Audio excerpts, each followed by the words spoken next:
Helpline Trust has prepared a documentary.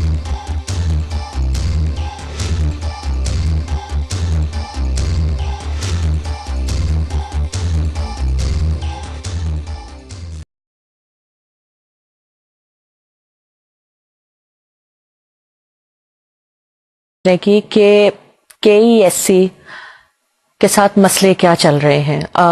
ना तो हम उनको यहाँ दावत दे रहे हैं क्रिटिसाइज करने के लिए, ना उन पे उंगलियां उठाने के लिए, लेकिन आम शहरी के तौर पे हो क्या रहा है बिजली के साथ। कराची के हवाले से ख़ास तौर पे हमारे पास लोड शेडिंग क्यों हो रही है। कहते हैं कि मुख्तसर वक्तों की लोड शेडिंग होती है, फिर भी सुनने में आता है कि बहुत सी नेबरहुड्स ऐसी हैं जिसमें 24-24 घंटे बिजली नहीं आती। कुंडों की बातें सुनते हैं कि लोग कुंडा लगा रहे हैं। कौन है ये लोग, मसाइल क्या हैं, थोड़ा बहुत समझने की आज कोशिश करेंगे। इसीलिए हमने दावत दी है इंजीनियर GR भट्टी साहब को। अस्सलाम वालेकुम भट्टी साहब, आप एक्स GM हैं प्रोजेक्ट्स के KESC के। अगर मैं आज आपसे पूछूं कि मसला है क्या, क्योंकि गर्मियों में पीक इलेक्ट्रिसिटी का जो डिमांड है, जो मेरे पास रिसर्च लिखी हुई है, गर्मियों में वो लिखा हुआ है 2009 में 2463 मेगावाट्स, 2460 थी, 63 मेगावाट्स थी, और अब 2010 में वो 2563 मेगावाट्स पहुंच गई है। अगर मैं आज आपसे पूछूं कि भाई मेरा बिल जो है वो 8,000 आता है, 10,000 आता है, 15,000 आता है, एज अ नॉर्मल यूजर मैं किस तरह समझूं कि मेरा बिल कितना है, मुझे टैक्स कितना देना है उसके ऊपर। वापडा से जो आप लेते थे पहले 650 मेगावाट्स लेते थे, वो अब 400 मेगावाट्स हो चुका है, क्योंकि पंजाब की डिमांड अब ज्यादा हो चुकी है तो वापडा इतना नहीं दे रहा। 1600 टन फर्नेस ऑयल हम लेते हैं PSO से कॉम्पनसेट करने। 250 मेगावाट का जो डेफिसिट है वो भी अब मुश्किल हो गया है टेक्निकल इश्यूज की वजह से। प्राइसेस में जो हाइक्स हुई हैं अभी, KESC की बिलिंग भी बढ़ गई है। PSO ने अपने क्या कहते हैं प्राइस फर्नेस ऑयल का बढ़ा लिया है 28,000 रुपए से लेके 44,000 रुपीज पर टन।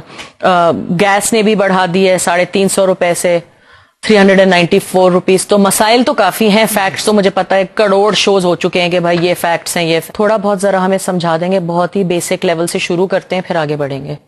बिस्मिल्लाहिर्रहमानिर्रहीम। तो आपने जो ने ये पूरा एक रिसर्च पेपर पढ़ दिया, हाँ। और इसमें जो है वो सवाल और ज़िमनी सवाल तो इसमें बहुत सारे हैं। इसको हम जैसे आपने कहा कि बेसिक और आम कंज्यूमर के समझने के लिए, तो इसको हम इस तरह करते हैं कि थोड़ा सा इस तरह स्टार्ट लेते हैं कि KESC की जो जुरिस्डिक्शन है, मतलब KESC प्राइवेटाइज हो चुकी हुई है। इसके अलावा पाकिस्तान में 8 डिस्ट्रीब्यूशन कंपनीज हैं KESC के अलावा, जो कि बाकी सारे पाकिस्तान को सप्लाई करती हैं।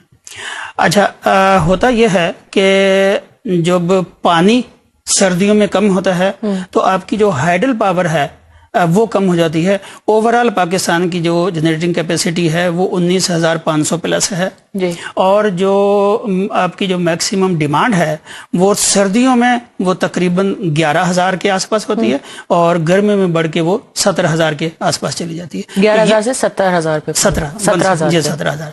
तो ये रेंज है। मतलब अगर अब देखें कि अगर टोटल हमारी 19,500 प्लस है और 17,000 है, पूरी अगर फुल कैपेसिटी पे चले तो आपको फिर वहां लोड शेडिंग की जरूरत नहीं है। अब आप आ जाइए KESC पे।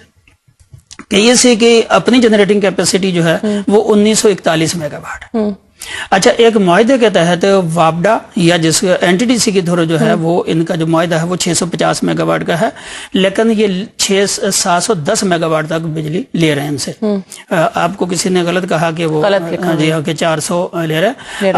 प्राइम मिनिस्टर के यहाँ अभी जो एनर्जी क्राइसिस के हवाले से मीटिंग हुई थी, उसमें ये डिसीजन हुआ था कि जी जो जिसका आपने जिसको रेफर किया कि जी आप 300 मेगावाट छोड़ दें, 350 मेगावाट ले लिया करें।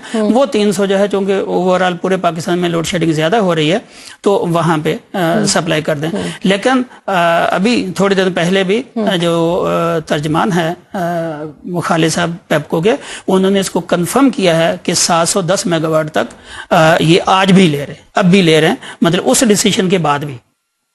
तो अब यह है कि 1941 मेगावाट इनकी अपनी है, 700 मेगावाट یہ لے رہے ہیں پیپکو سے، اور تقریباً 700 میگا واٹ ہمارے پاس جو باقی آئی پی پیز ہیں، میں بات کر رہا ہوں کراچی کی جورسڈکشن کی، جو کہ لائسنس ایریا کے یہ کا، اس میں جس میں گل احمد بھی ہے، ٹپال بھی ہے، کینپ ہے، پاکستان اسٹیل ہے، ڈی ایچ اے کا پلانٹ ہے، یہ سارا ملا کے اور یہ تقریباً 700 میگا واٹ بند ہے. 1400 ہو گئے، 700 اور 700 1400 ہو گئے، اور 1941 میگا واٹ ان کی اپنی کیپیسٹی ہے.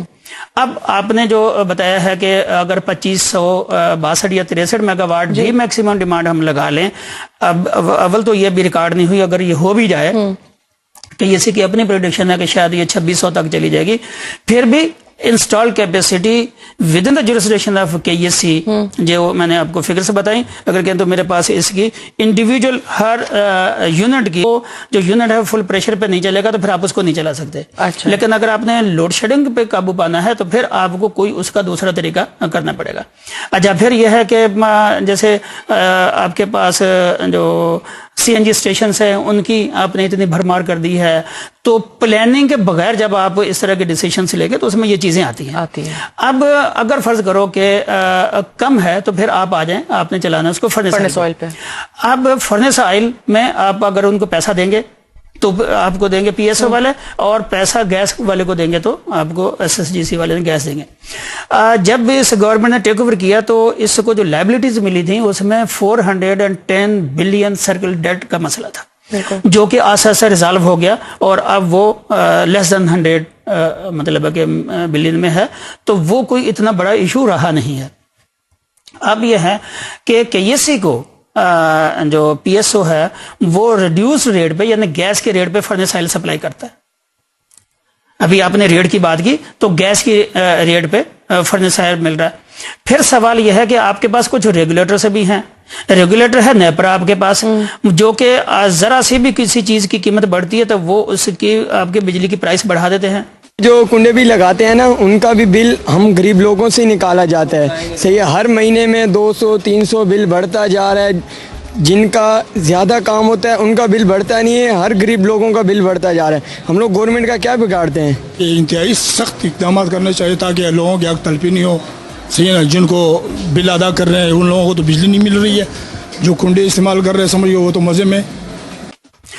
جب ڈالر 147 روپے پہ چلا گیا تھا اور اس وقت فرنس آئل جو ہے وہ مل رہا تھا 60,000 کا، پھر وہ جب کم ہوا اور فرنس آئل بھی کم ہو کے 20,000 پہ آ گیا تھا، تو آپ ایز اے کنزیومر بتائیے مجھے کہ کیا آپ نے دیکھا کبھی کہ بجلی کی قیمت کم ہوئی ہو؟ کبھی بھی نہیں، کبھی نہیں ہوئی. اب اگر وہ 20,000 سے بڑھ کے 30 یا 35 یا آج اگر آپ کہیں کہ 44,000 ہے، تو آج کوئی بھی کمپنی چاہے KESC یا دوسری ڈسکوز یہ کہہ رہی ہیں کہ جی فرنس آئل کی پرائس بڑھ گئی ہے تو ہمیں آپ جو ہے نا انکریز ہیں.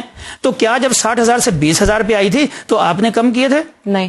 تو جب نہیں کم کیے تو پھر نیپرا کا کیا کام ہے؟ ابھی بھی آپ نے دیکھا کہ جو اس وقت جو KESC کے حوالے سے جو ڈٹرمینیشن ہوئی ہے اس میں جو سینس ہے نیپرا کے جو ممبر ہیں ان کا اپنے اعتراف ہے کہ جو یہ سسٹم ہے یہ غلط سسٹم ہے اور اس سے کنزیومر کو نقصان ہو رہا ہے. یعنی بجائے اس کے کہ نیپرا کنزیومر پروٹیکشن کے لیے کوئی کام کرے.